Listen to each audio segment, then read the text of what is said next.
பாட்டி நீ இப்படி உட்காந்துருக்கிறத பாக்குறப்ப கேவலமா இருக்கு.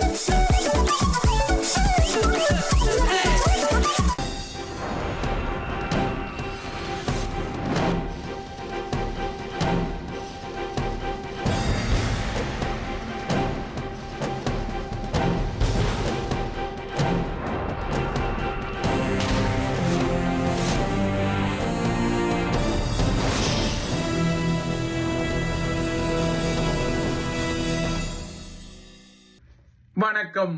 இன்றைய பார்வை உங்களை வரவேற்றுக் கொள்கிறது. ஒட்டுமொத்தமான மத்திய கிழக்கு பிராந்தியத்தையே ஒரு கலைக்கப்பட்ட குளவிக்கூட்டின் நிலைக்கு ஒப்பாக மாற்றியுள்ள ஈரானுடனான அமெரிக்க இஸ்ரேலிய போர் அமெரிக்காவுக்கும் பெரும் நிதி செலவீனத்தை ஏற்படுத்திக் கொள்வதை அதன் முதல் வார போர் செலவீனமாக காட்டப்படும் $11.3 பில்லியன் என்ற தொகை ஆதாரமாகிக் கொள்கின்றது. போரின் முதல் வார இறுதியில் பாவிக்கப்பட்ட வெடிமருந்துகளுக்கு மட்டும் $5 பில்லியன் செலவழிக்கப்பட்ட நிலையில் பிரித்தானியாவின் ஃபேர்போர்ட் விமானப்படை தளத்தில் அமெரிக்காவின் B-1 குண்டுவீச்சு விமானங்கள் நேற்று பங்கர் பஸ்டர் ரக குண்டுகளை ஏற்றுவதை காண முடிந்தது. இனிமேல் இந்த B-1 விமானங்கள் ஈரானிய வான்வெளிக்குள் புகுந்து ஈரானின் ஏவுகணைகள் மற்றும் ட்ரோன் களஞ்சியங்கள் இருப்பதாக கருதப்படும் ஆள் நிலத்தடி பதுங்கு குழிகள் இருக்கும் இடங்களில், அதாவது பங்கர்களில், இல்லையென்றால் அவ்வாறாக பங்கர்கள் இருக்கும் இடங்கள் என ஐயப்படும் இடங்களில் இந்த பங்கபஸ்டர் குண்டுகள், அதாவது பதுங்கு குழி தகர்ப்பு குண்டுகள் வீசப்பட போகின்றன என்பதும் தெரிகின்றது. தற்போது ஈரானிய வான்வெளிக்குள் புகுந்து பங்கபஸ்டர் குண்டுகளை வீச B-1 விமானங்கள் முடிவு செய்தமை ஈரானிய வான்படையின் வலு அளிக்கப்பட்டு விட்டது என்ற அமெரிக்காவின் நம்பி கைவைப்பு நிலை சார்ந்தது. ஆனால் அமெரிக்க விமானப்படையில் ஆகமொத்தம் 40 B-1 கலங்களே உள்ள நிலையில் இந்த விமானங்களில் ஒன்று கூட ஈரானில் வீழ்த்தப்பட்டால் இல்லைன்றால் சேதப்படுத்தப்பட்டால் அது அமெரிக்காவுக்கு மிகப்பெரிய அடியாக மாறும் என்ற நிலையில் இந்த B-1 குண்டுவீச்சு விமானங்களை நேரடியாகவே ஈரானிய வான்வெளிக்குள் பறக்க வைக்கும் முடிவு எடுக்கப்படுவதாக தெரிகின்றது.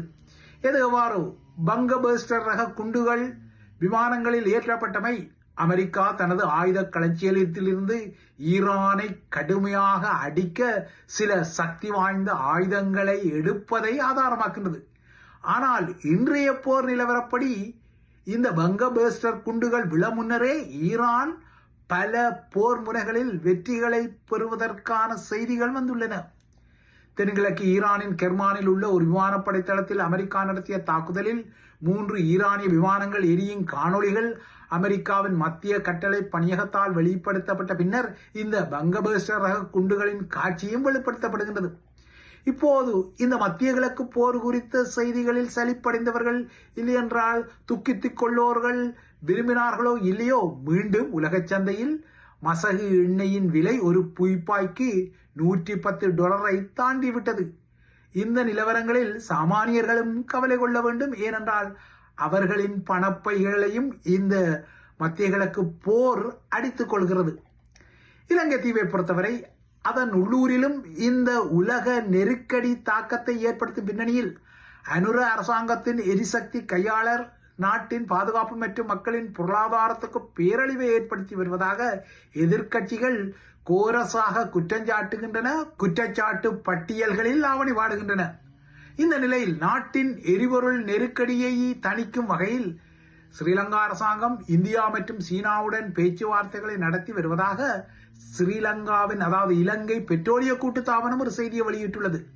அவசர நிலை ஏற்பட்டால், எண்ணெய் விநியோகம் தடைப்பட்டால் இந்தியா மற்றும் சீனாவிடம் கையேந்துவதை தவிர வேறு வழியில்லை என்ற அடிப்படையில் இந்த பேச்சுவார்த்தைகள் ஆரம்பிக்கப்பட்டுள்ளதாக ஸ்ரீலங்கா தரப்பு குறிப்பிட்டாலும், இந்தியாவுக்கும் சீனாவுக்குமே எரிசக்தி நெருக்கடி தலைதூக்கும் பின்னணியில் அவை ஸ்ரீலங்காவுக்கு எவ்வாறு உதவி கொள்ளும் என்பதும் ஒரு கேள்விக்குரிய விடயம். இலங்கை கடற்பரப்பு கப்பால் அண்மையில் அமெரிக்க நீர்மூழ்கியால் மூழ்கடிக்கப்பட்ட ஈரானிய போர்க்கப்பல் குறித்து அமெரிக்க அரசு தலைவர் டொனால்ட் ட்ரம்ப் சில கருத்துக்களை வெளியிட்டிருக்கிறார். இந்த போர்க்கப்பலை கைப்பற்றுவதை விட அந்த போர்க்கப்பலை மூழ்கடிப்பது மிகவும் வேடிக்கையானதென அமெரிக்க ஜெனரல்கள் தன்னிடம் கூறியதாக ட்ரம்ப் கூறிய இந்த கருத்து குரூரத்தனம் மற்றும் மனிதாபிமானமற்ற கருத்தாகவும் நோக்கப்படுகிறது. அதுவும் போர்க்களத்தில் இல்லாத நிராயுதபாணியான ஈரானிய போர்க்கப்பலை மையப்படுத்தி, அதுவும் ஏராளமான மாலுமிகள் மற்றும் கடற்படையினர் ஒரு பயிற்சிக்காக இந்தியாவுக்கு சென்றுவிட்டு திரும்பிய நிலையில் அதன் மீது தாக்குதலை தொடுத்து 104 ஈரானிய மாலுமிகள் மற்றும் கடற்படையினரை மரணிக்க வைத்த விடயத்தை மனிதாபிமானம் ஏதுமற்று ட்ரம்ப் இவ்வாறு ஃபண்ணுக்காக இந்த போர்க்கப்பலை அடித்தோம் என குறிப்பிட்டமை குரூரமான அதிர்ச்சிகரமாக இருக்கும். அதே சமகாலத்தில் இதே போலவே ஸ்ரீலங்காவின் புலனாய்வு துறையின் உயர் முகமும் கடந்த 2019 இலங்கையில் நடத்தப்பட்ட மிக மோசமான குரூரமான உயிர்த்த ஞாயிறு தாக்குதல்களில் நேரடியாக பங்கெடுத்த விடயமும் தற்போது அதிர்ச்சிகரமாக வெளிவந்திருக்கின்றது. அதாவது சொந்த நாட்டில் நடத்தப்பட்ட தாக்குதல்களில் நாட்டின் உயர் புலனாய்வு முகமே நேரடியாக பங்கெடுத்தது என்ற விடயம் இப்போது நீதிமன்றத்தில் அதே புலனாய்வு துறையால் பகிரங்கப்படுத்தப்படுகின்றது. ஸ்ரீலங்காவின் பயங்கரவாத தடை சட்டத்தின் கீழ் தற்போது உள்ளேயுள்ள ஸ்ரீலங்கா புலனாய்வுத்துறையின் முன்னாள் இயக்குநரான ஓய்வு பெற்ற மேஜர் ஜெனரல் தர அதிகாரியான சுரேஷ் சாலைக்காக ராஜபக்சர்கள் மற்றும் அவர்களின் அல்லக்கை முகங்கள் பரிவு கொண்டாலும் பச்சாதாபம் காட்டினாலும் இந்த கைது ஒரு அடாவடியான கைது என அனுர அரசாங்கத்தின் மீது அர்ச்சனைகளை செய்தாலும் விமர்சனங்களை தொடுத்தாலும் சுரேஷ் சாலைக்கும் ஈஸ்டர் தாக்குதல்களுக்கும் நேரடியான தொடர்பு இருக்கின்றது என்பதை நேற்று கொழும்பு கோட்டை நீதிமன்றத்தில் சிஐடியினர் பகிரங்கப்படுத்தியுள்ளனர். ஈஸ்டர் தாக்குதல்கள் தொடர்பாக இதுவரை சுரேஷ் சாலையிடம் மேற்கொள்ளப்பட்ட விசாரணையின் அறிக்கை நேற்று சிஐடியினரால் நீதிமன்றத்தில் சமர்ப்பிக்கப்பட்ட போதே இந்த விடயங்கள் பளிச்சிட்டன.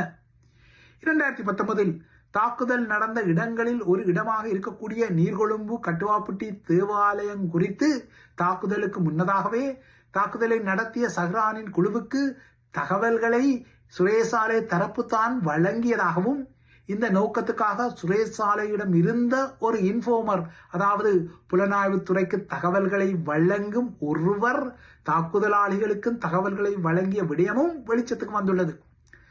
சுரேஷ் சாலையின் புலனாய்வு பிரிவு பல இன்ஃபார்மர்களை அன்று கொண்டிருந்த நிலையில் அவ்வாறாக பாணந்துறை பகுதியில் இருந்த ஒரு இன்ஃபார்மர் தான், அதாவது புலனாய்வு துறைக்கு தகவல்களை வழங்கும் ஒரு முகம்தான் கட்டுவாப்பட்டி தேவாலயம் குறித்த தகவல்களை சஹரான் குழுவுக்கு வழங்கியதாகவும், இந்த இன்ஃபார்மருக்குரிய பணம் மற்றும் தேவைகள் அப்போது சாலையின் கீழிருந்த இராணுவ பிரிவால் கையாளப்பட்டதாகவும், இந்த இன்ஃபார்மரின் மகனுக்கு ஒரு கட்டத்தில் ஸ்ரீலங்கா இராணுவ புலனாய்வு பிரிவில் தொழில்நுட்ப துறையில் ஒரு வேலையை வழங்க ஏற்பாடுகள் செய்யப்பட்டதான புதிய தகவல்கள் எல்லாம் தற்போது பகிரங்கத்துக்கு வந்துவிட்டன.